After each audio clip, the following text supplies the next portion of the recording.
Hey, welcome to the show, everybody. I'm Evan Evans, your host. And off on my left, we have Dallas Crane Hello, everybody.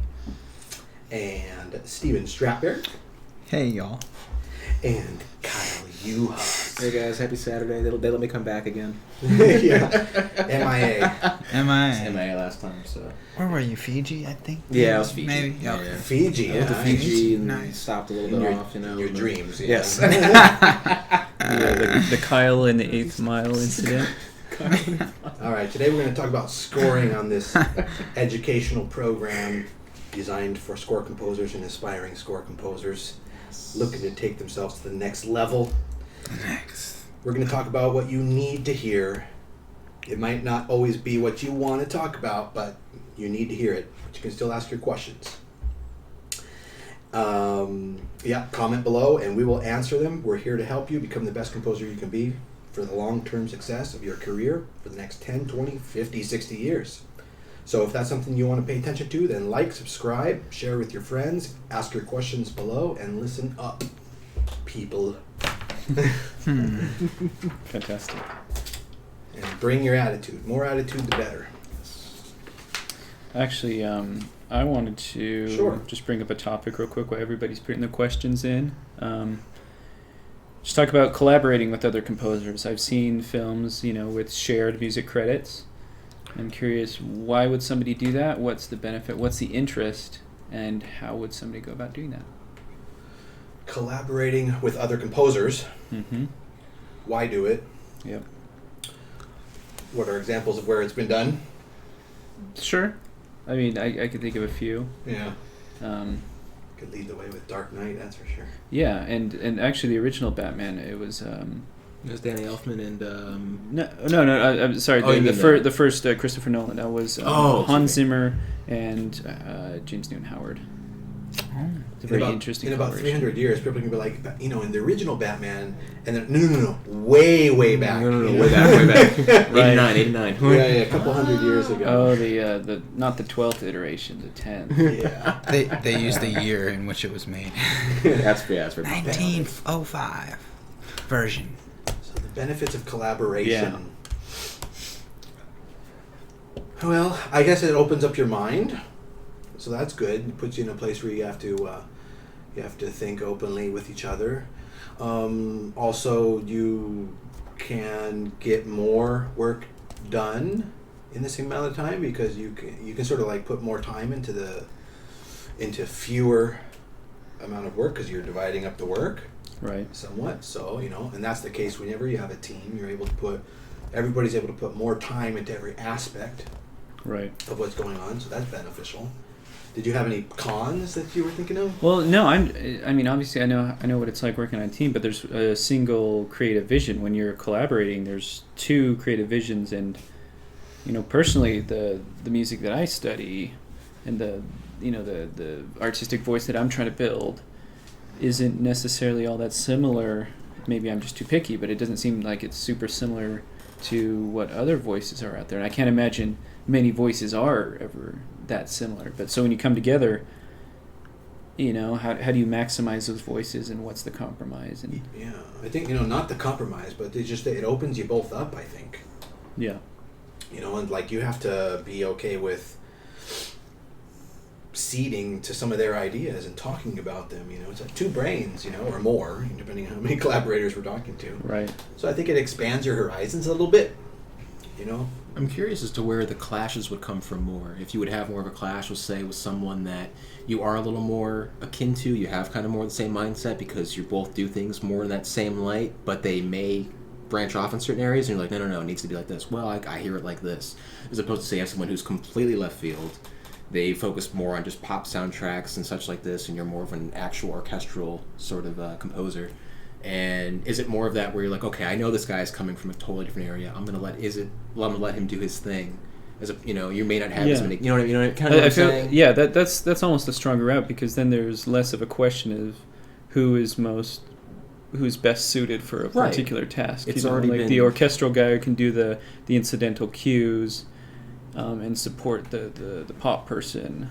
And some of the larger, more foreground cues, obviously. I think it's that natural, like, first you think that, just that natural reaction is, oh, you're going to have more issues because this guy's over here, you're over here. But no, I do. I think it's more of that. Like you just said, you're going to be able to cover more ground because it's already well defined what this person does well and what you do well.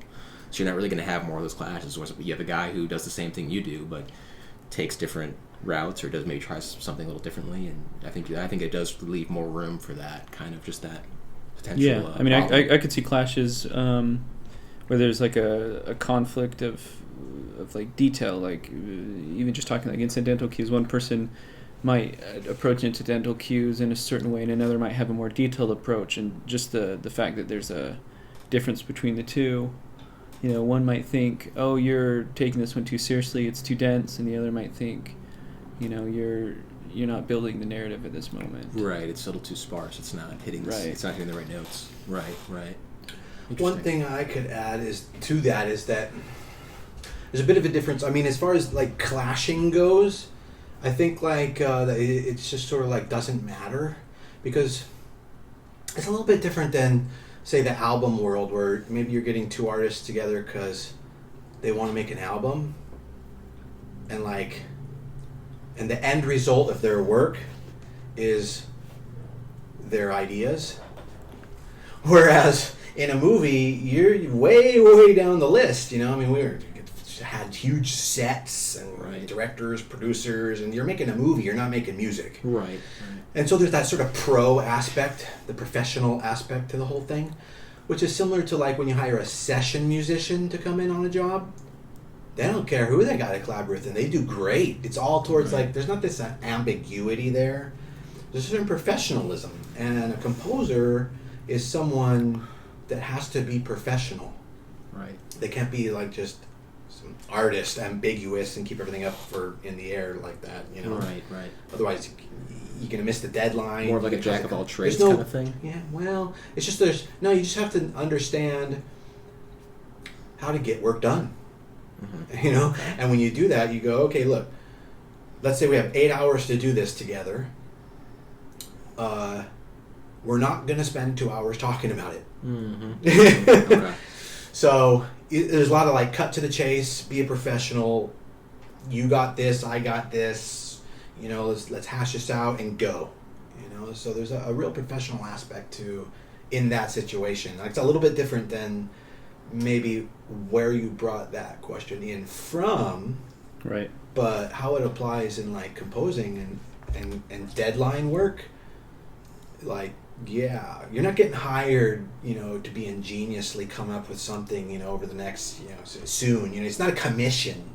Right. But okay, then answer me this. So if you are going to be professionals about it and you're collaborating, it's not going to be for an artistic reason, or is it? It can be. I mean, that's what I'm thinking in my head. Is you would bring a composer on because they would add something to the project in a demonstrable, you know, way that really shows up in the score, and then maybe it's even marketable. You know, maybe both of you have, you know, great audiences that you could bring to the film or something. But if you're both being professional about it, then that kind of deflates the whole excitement about the project. You know, that maybe you're not gonna. You're gonna carve down your rough edges. Well, I mean, have you ever seen John together. Williams talk about his own music? It's not that exciting. Yeah, it's very much an insider. That is what being professional is. Is that, like, before I start any gig, I already know how to finish it. I'm already done. Like, I'm fully prepared. I don't have to like tap into my spring of creativity. I mean, or I don't have to find it. You know, I don't have to find the inspiration.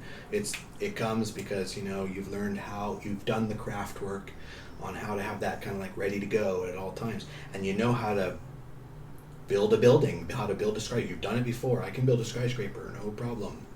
And to you, it can be a little boring. But I think what's exciting is the symbiosis, is making like incredible scenes. You know, with this, seeing a better movie gets you writing better music, and that can be exciting. But you can't even stay there. You can, like, you know, you can get excited afterward when you're working on the soundtrack, or maybe even after that. You know, when you're signing them. There's just no time to, you know, to think about it. It's just you're a bulldozer. Right. great point. Yes. Yeah, I think interesting. the first two movies that I worked on, I was collaborating with someone, and yeah, you have to figure out how serious everybody is. I mean, you know, in my situation, one person was more serious than the other guy, and wanted to put more time into it, and then the other. So there's a lot of things that go into it, and you just got to be aware of what you're getting into, and look at all the. Just, I know we, as artists, we want to jump into it and start composing and doing all that stuff, but you just, at the same time, you have to know what you're doing. You kind of have to talk about it a little bit. and yeah, it's kind of funny because, like, you know, I think a lot of people get into this because they love writing music. That's kind of the last thing you do. That's like the last thing you're hired to do when you write music. Ironically, you know, like, you've got to serve a ton of function and a ton of purpose, and so yeah, like, writing music is not the fun part of it. The fun part of it is the kind of mechanics of building the skyscraper, Like conceptualizing Yeah. one aspect, I think, Yeah. and seeing the scene and Yeah. what is going on here, psychologically, what are the audience are going to be able to connect to. yeah, I can see that. Once you kind of have, like you're saying, once you have those tools, you already know what you're going to do. So Right. you know what you can do write essentially, music. but you're like, not how. It's hard to put in words. Like it's Right. yeah, It's not more like that it's not narrative. like somebody's asking you, so you've just been commissioned to write a symphony. What are you going to do? And you're like, man, it's exciting, isn't it? I don't know. Yeah, right. Yeah, It's not that at all. It's not that, You know? no. I don't know, but I'll come up with something. And if I'm late, you know, it's okay. We'll release it next year. You know, whatever. It's like, no, it doesn't work like It's that. not like that. No, it's true. It's a profession. It's very similar to a professional musician that comes in, a professional session musician. I see what you mean when you said earlier, you know, being a jack of all trades. Yeah. No, it's not that, because session musicians need to be able to do anything. Right. It's just that whole professional side, you know. Yeah. Okay. You know, I don't think a professional musician comes into the session and goes, "Oh, you know, I heard this is gonna be a blues session. Oh man, I'm so good at blues. I can't wait." They're not there to be doing the blues. They're doing because they know they've got the blues covered. Right, they have. They're yeah. ready to be on their feet. They might be asked to play drums instead of guitar. Who knows what? Right. You just got to be professional. We're getting it done. We got 4 hours to put this together. Let's do it. And you can't bring baggage. Baggage is a bad thing Right. in Okay. professionalism. Okay. And in fact, that goes towards like revising cues, you know, and a filmmaker maybe wants a big change somewhere. And you're like, all right, you have to be able to just throw it out. Just throw it out, start from scratch all the way again. And you can't be like, you can't think of the approach in the same way that you did the first time. Right, because it didn't work. That's the baggage that Right. didn't work. Right, exactly. Totally. Baggage, yeah, that makes more sense now then. Okay. Yeah. Not holding on to those, like, well, I really like this because of this, and this reasoning. Doesn't matter anymore. It's gone. It fails for those reasons. Right. Correct. Baggage. Interesting. The concept of baggage. All right, everybody. Yeah, ask questions below. I see a ton of you are watching. Now, last week, we're going to answer a question here from last week. Kim Goldbrunson asked, do you have any advice on dealing with royalties and owning your work when making music for movies or other mediums? And I would say that as much as possible, you should be retaining the ownership of your work and getting as much of the royalties from your work as possible, because those are music royalties. Right. They're not movie royalties. Those are yours. There's really no reason why the film makers or the production company should be taking any of those royalties. Those are music royalties, and if you created the music, you're the publisher of that music, not the movie company. They try to wrap that up in the excuse that, well, you were inspired by our story and our vision, and so therefore that's our property, you know? That's our intellectual property. So, you know, you didn't even really think of it. We did. That's a sub-creation of our idea. And so therefore we own and control it. But that's not what happens when they license a song from Sting and they drop it in the movie. Right. Do they have to try and sell him on that same argument? So it's just not true. And so you should be retaining your royalties at all times, both publishing and writers.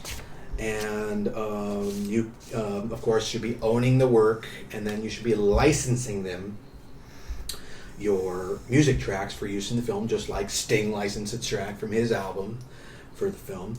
Because believe it or not, if you don't do that and you want to release a soundtrack, you have to get permission from them because you don't even own your work.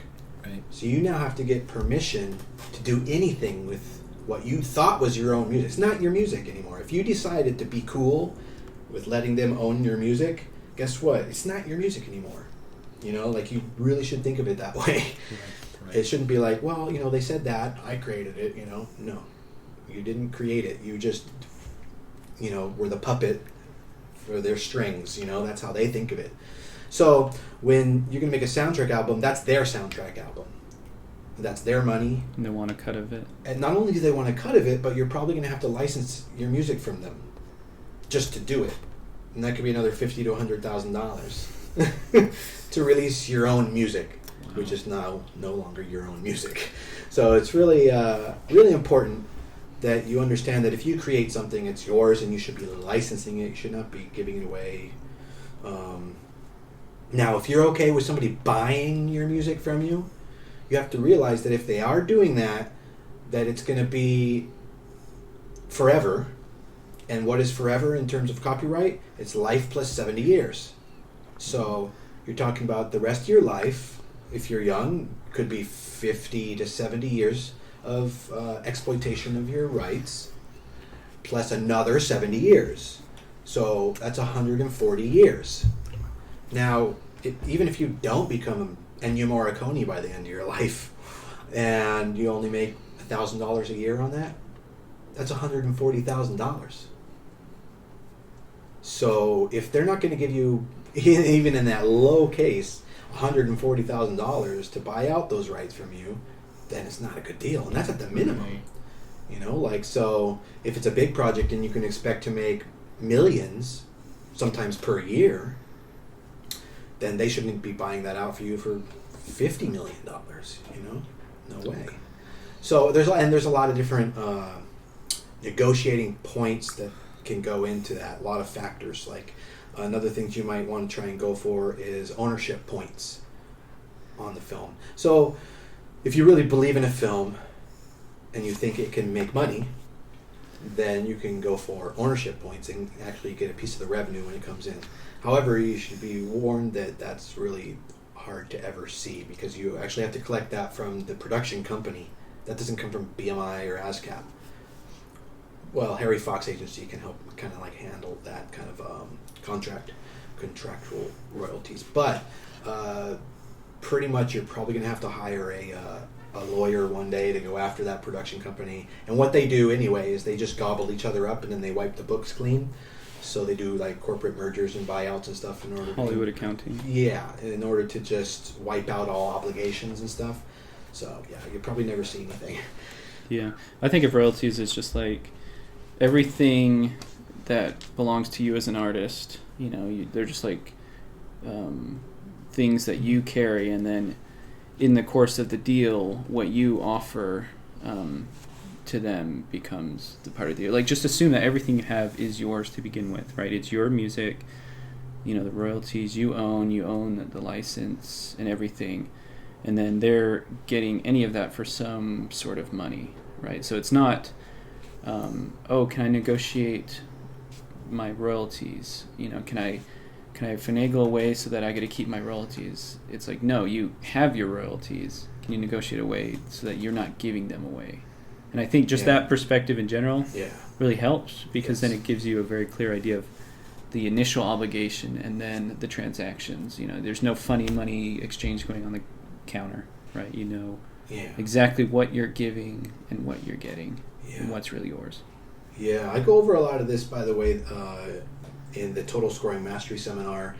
I've got several segments. One of them is the art of negotiation. Another one is legal terminology, and we go over all of these points and how it all works in extreme detail. So check that out, Total Scoring Mastery, if you want to learn more about that. Yeah, so ask your questions below. I see that Edward Antonio says that he's happy to see us. Is that what it said? Let's see, let me pull that up. There we go. And he's enjoying listening to us talk about film scoring. Good to see you. Thanks for tuning in. Yes, thank you, man. Awesome. All right, so let's see. And continue to ask your questions below, and we'll answer them. Eve, the famous Eve, Eve Wasver asks, what's a good reverb to get other than Altiverb and Mir for mixing samples, not a real orchestra? Now, Kyle, at one point you said maybe you'd talk about that. Yeah, we went over it in our previous podcast, but I'd like to go in a little bit about it. All right. Was it an answer to this? Yeah, to that. Yeah, okay. His question there. Well, we've opened it up. Let's hear. Yeah, let's do it. So kind of, we went over a little bit. It was the a plugin I've used quite extensively over the past few months. It's the Black Hole Reverb. It's excellent for sound design. If you're looking, it's not a convolution reverb. If you're looking for something very natural and very almost kind of dry in a sense, but you're not getting a lot of maybe modulation or anything like that. This isn't that. This is a much more like I said, sound design focused. You can do a lot with tails, a lot with just modulation. It's incredible. The parameters you can really get on there, it's great because you have obviously your very standard pre-delay, your size. You even have a small EQ on the side controlling low pass, high pass. But even more so, you get into more parameters of control where you can actually automate in real time the plugin itself. So not just going in and say if you're using Pro Tools, automating the plugins like you would normally there. You can actually do it on the plugin itself, which is great. You get much more options. You can set different points of ranges depending on, say, if you want to have it shift during a certain cue or a certain segment you're working on. It's extremely user-friendly as well. The layout, for something so complicated in its own right with what it can do and what it can create, the layout is beautiful. It's very, very user-friendly, like I mentioned. It's just, you can kind of jump right into it. You don't have to have a user manual or anything like that. It's great. And like I said, for it being such a unique sounding reverb, it's being able to kind of just jump in and just get right into it. Especially being a mixing engineer, it's something you always want. You don't want to have to sit there for 20, 30 minutes going over it's got this here, and manuals and videos, and it can be kind of taxing. Something that you can just kind of jump into and just start using right off the bat is great in my book. But that's the Black Hole by Eventide. I would absolutely recommend it. Check it out if you're not using it already. Yeah, there's some good built-in reverbs too. Like with Omnisphere, it comes with reverbs inside the program that are very useful. And pretty well suited for the kind of sounds that you're going to get from Omnisphere. And I believe LA Scoring Strings also has in its ARC, which is kind of its large program, a stage positioning type reverb system as well. That's right. Nice. Stage coloring and this kind of thing. Right, that's true. And placement and stuff. I have not gotten big into the ARC actually, but I know it's there. Right, yeah, it's pretty complex. You can do like auto orchestration and that kind of thing. Eve was kind of like, I get the feeling that Eve was kind of asking because he wanted his samples to sound more like real orchestra. Because he says, for mixing samples, not a real orchestra, but samples. I think he means to say like not real musicians, but MIDI, and to make it sound more realistic. And for that, I would say, other than Altiverb and Mir, really no, Mir and Altiverb are it. I mean, those are the two definitely tighten. You get what you pay for. I mean, Mir is about $1,000 altogether. But I mean, the good news is for the next like 30 years, you won't have to buy another reverb ever again. So it's only like $30 a year. I believe there's some finagling you can do with the order in which you buy it that you can get the price down to like $700. I think. Yeah, with at least like one stage. With one impulse response and one plugin for one computer. Yeah, it's like $300 to $500 per side. And there might be like, if you could wait a whole year to do it, I think there's some discount periods where you can. Yeah. But they separate it, I think, by like 6 months. So you'd have to like snag the what do they call it? The plug-in, like in Thanksgiving or something, and then wait until spring to grab the impulse response. And so now you've saved, I don't know, $300, and then you have to ask yourself, okay, so for the year I waited, I saved, what is that per month? $25 a month or something. Yeah, like 30 cents a day. Would have gotten a lot more out of my life than wasting a year and saving $25 a month by using Mirror and making my samples sound greater and furthering my career because all my tracks sound better. So, okay, it takes, you gotta invest in yourself, guys. Yes. So don't be worried about... And it'll probably take a while to get used to it and learn everything it can do. So in that year, you want to Yeah, that's another kind aspect. of apply it, start Sure. applying it, yeah. Yeah, like VEP. I mean, VEP is a real learning curve. You start out one way, and then you realize you're doing it all wrong. VEP has a lot of different ways it can work. You start out one way, and you realize you're doing it all wrong, and then 3 months later, you got to redo everything, and then 3 months later, you got to redo everything again because you figured out a better way to do everything, and that's why Mirror is also. It has about a 6-month learning curve. Yeah, Just as yes. Yeah, Mirror is very complicated, but I mean, in the same regard, it's still somewhat user friendly. Some of it can, I mean, some of the parameters you're gonna have to look up. Yeah. But it is. It's a little more. They definitely fine tuned it. I would say a little bit better than. Are there certain any ones. like courses on it like that? I know Mac Pro Video has a bunch of stuff on, like, if you ever want to learn up on synthesizers, they have like a course on how to use the particular synth. Is there anything out there like? Oh, for Mirror? Mirror, yeah. I don't think That would be I don't really think cool. so. It's pretty high end. But if you own it, program. then you get to go in the forums, Oh, okay. and in the forums, there's a whole forum for the plugins. Oh, yeah. There's tons of discussions there, so you can go as deep as you want. Even Mm. YouTube. Yeah. YouTube's always a great. I mean, Oh, it really YouTube, is. there It's you a great go. source. That's I mean, good, It yeah. depends on YouTube, yeah. It depends on what you're looking for. First place but- you look. Yeah. I would say don't use distant dependent scaling. That's a thing Yeah. which turns down the volume of your tracks depending on how far an instrument is on the stage. That really messes with your mix, because when you push bypass, your mix then sort of like pops up linearly again. Right, Things that right. were, and your mix should sound good dry and wet. Should sound the same, just wet. Right. Yeah. That's the ideal. So don't use distant dependent scaling. That would be that would be one way to. That would be one thing that's going to take you that could take a year for you to notice, because that's a real hidden feature. It is one of those things you're like, what is this? You don't even know what it is. Now I you get know? it. Yeah, And exactly. there's another one called like air absorption. Something Yeah. like that. You kind of don't want that either. It's just affecting the volumes of your tracks. Right. That's no good. Cool. All right, I got another question here, but again, ask your questions down below. Looks like we've got some more. So Francesco Benelli says Ennio Morricone recently said goodbye to music for the cinema, and is quoted as saying there's just too many amateurs and synthesizers. Yeah, I saw that. He says, what do you think? And then somebody says, every interview I've seen of Ennio, he always seems so grumpy. So grumpy. And then so Francisco's asking, and then he says, I'm not a full-time composer. I work as a musician guitar teacher for an academy, and I played live for 10 years, taking a different path, and I'm taking time to compose music. So, but why could this be a problem? It's sort of like, I get the feeling like everyone's kind of chiming in on how, whether or not that's cool or not to say too many amateurs and synthesizers. And what I want to say is it doesn't matter. Like, don't let yourself become what other people want you to be like. Yeah, that's a great point. Yes. Stop listening to their advice. Unless you needed them for their professional advice. Like if you hired them for their professional advice, they're like, why would you listen to your friends telling you, this is how you should think. This is how you should think.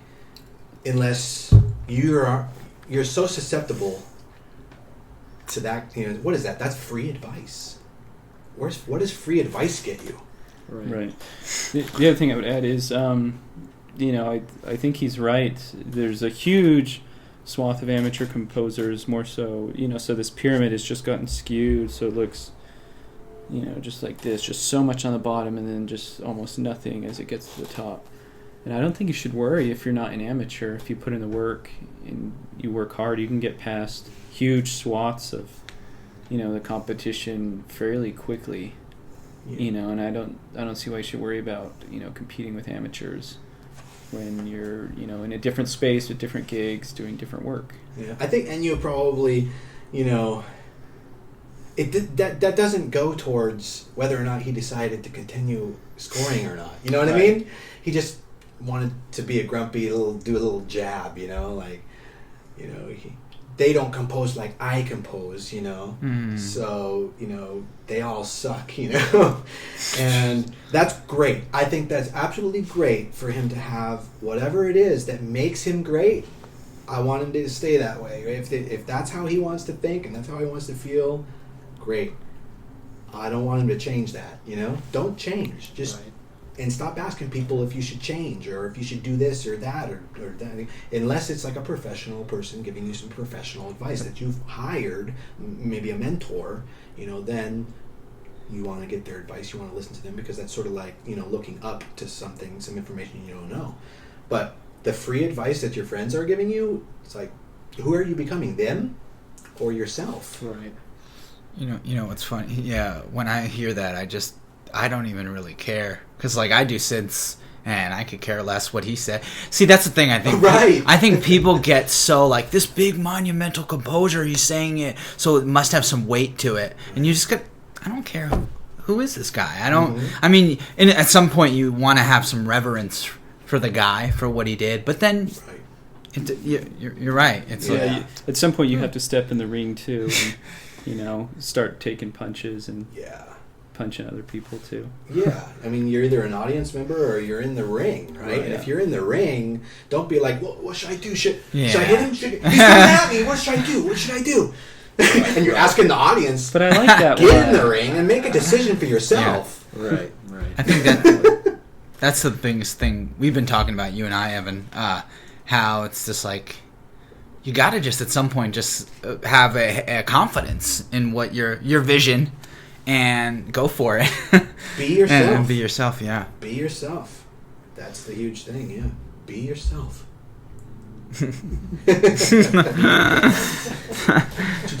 All right, let's see what Eugene has to say here. Edward says, agreed. Good afternoon, gentlemen. Question. Do you find it easier to work with directors who are musically literate, they can read music, and can converse with you in concrete musical terms? I've definitely been through a lot of that. So yeah, I don't see a positive situation where they're talking in concrete musical terms is helpful to our relationship, because as the composer, you're the one with the concrete musical terms. That's why they came to you, right? Right. It's not.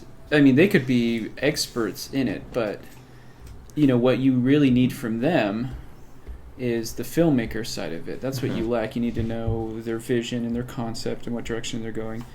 I think they don't have to tell you the concrete musical terms, because you're probably good enough to figure it out on your own. Right. You know, and obviously you have your own artistic style. You know, so if a director is telling you all these concrete musical terms, I also kind of wonder how many directors really there are who are like, you know, concert musicians or who have played in, you know, music groups through college, you know, stuff like that. How many of them really are well versed in music? Maybe that's a little elitist of me, but I know what you're saying though. You know, it's the roles in the relationship, and I don't think it's necessarily appropriate for a film director to come over and enforce their concept with the composer too much, although obviously there are great exceptions to that. So that's my opening thoughts. I think it's good. No, changed my mind. I think it's from a mixing engineer standpoint, I'm not saying they have to be totally musically competent, but at the same time, you do want, when they come back and they have notes or they want you to change something, it really does help for them to be very specific. When they're not specific, it kind of drives you absolutely nuts. At least in my experience as a mixer, because like, it just sounds off, and you're like, but what? Like, is it too bassy? Is it not enough? Is it too blue? It's too, like, yeah, exactly. Like, exactly. It's too blue, It's and you're more like, purple.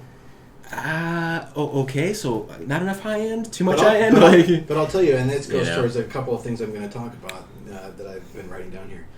I would love for them to tell me I would like it to be more blue, because with enough experience, you actually know what that means. You kind of get more like. That's actually more important for it to be more blue than whether or not we use oboe or not. Yes. Okay. You know okay. what I mean? Right. Right. Mhm. See, I think Eugene asked this question, and I don't know if it's because it came up in his experience, but so it could be just something he'd been thinking about. But I think when this comes up for you, it should be an immediate red flag that you are causing insecurity in the process.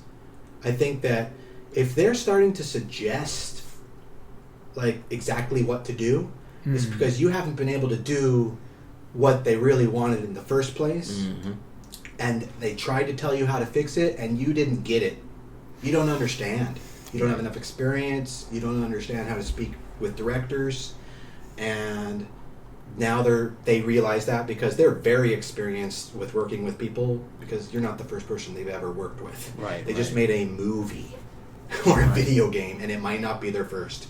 And so they know how to work with people, and you need to realize that. It's almost like a superiority complex for you to think that it's a problem with them, that they are starting to micromanage. You have to be kind of humble enough to realize that they're better than you are. Right. And that if they're starting to micromanage, it's because you aren't listening, it's not changing, and now they're starting to think, well, how can we solve this so I don't have to fire this guy and start over again, because that would be a huge train wreck. Can you just take out the boom, boom, boom, boom thing and the other two-ta-ting, and they start going in there and start picking things out, and they're like, good, yeah, that's at least working for me now, and they call that like watering down your music, But the only reason that was happening was because you weren't kind of doing your job of excellently interpreting what they're trying to tell you. And it could also be that they could, though, you have to maybe get to the point where you can recognize that maybe they're not good leaders. That's another thing. A good leader is gonna just let you bring your things to the table, Right. and if you're in a place where you can kind of recognize that could be very useful, because then you know that you do have somebody who's got problems working with other people. Right. That's a different thing. So there's kind of two ways it can go. Most often they are people who know how to work with people, because it doesn't take long to gain experience as a filmmaker, because there's so many things to do. Right. There's just like so many things to do that by the time you've gotten to post-production, you've learned how to work with hundreds of people, difficult people, prima donnas, people who are extremely talented, who are prima donnas, people who are, you got, and you're working with producers, and you're co-collaborating, and you're turning arguments into productive results, and you've got people who stormed out, huffing and puffing, and you got to deal with that, and you replace people last minute, and it's just like, if they're telling you to take something out of your music, you should respect that that's probably your fault for not really listening carefully the first time to that problem in the first place, to cause that problem in the first place. Interesting. Yeah. And Eugene says, interesting answer, thanks. I also think you want to get away almost from the music too, because then you could think more broadly about where you can take it, as opposed to, well, you need an oboe in here, right here, and it's just like that time period when you're having those conversations is too early to be that specific. If you decide on an oboe really quickly, like, man, you are locked in. Wasn't there? Exactly. Yeah, he was like, The Omen. Yeah. He goes to the Omen screening. Yeah. What do you call it? To see if he would like to do the movie score, right? And so he sits and he watches the movie, and it's about a lot of religious. Yeah, like Catholic, Very ritual. religious. So he hadn't imagined a score yet. But they asked him, so what do you think you'll do? Oh. And he said, like, choir? And then he said he went home and he was like, oh God, what did I get myself into? Why did I say that? Yeah. Writing for choir is very difficult. He had to hire, I believe Alexander Courage did the choir arrangements, and it's a different beast entirely than actually orchestra, because the counterpoint and the lines and the harmonizations. Yeah, singers have to really tread lightly with the vocal. And the ranges are a bit more compact across like 30 guys. So it's it's very difficult, and articulations and all that. It's just like, oof, it's a beast to do. So he really got himself into deep water, like suggesting something too early. Yeah. You always kind of have to swat those away because they'll come in already like, yeah, we want it really like soft and introspective, like a piano. Like, maybe. You just kind of go with that. Is that something you would kind of, like an actual answer you think you kind of like, yeah, we can kind of see how it works, something like that? Yeah, maybe? I would say, usually I try to be pretty up close, like, we don't know about what instrument will carry this emotion yet, but I think that's a good emotion. Let's dive into that a little bit more. I think it'd be good just being as direct. I mean, it's polite, but still trying to just be like, hey, we gotta see where it goes. Yeah. You know, Can you imagine going to like a costumer and saying like, yeah, we need something just like silky and velvety, and then all they offer you is like silk and velvet, right, for the rest of your working relationship. Right. Yeah. Oh, I was recently That's what we talking wanted. to one of our team members, and I said, I need you to interpret what I'm saying figuratively, not literally, because it was constantly being taken literally. You know, and that's a great example. You know, you have to figuratively means, you know, try and get the context of what I'm asking for instead of giving me absolute silkworms. Yeah. You want silkies? Yeah. Thanks. What do I do with these? Yeah, exactly. Well, good. I think that's our show today. Go ahead and ask some questions below, and we'll answer them next week. And thanks for tuning in, everybody. And thanks to Kyle, Steven, and Dallas for all their words of wisdom. We'll see you next week. Bye.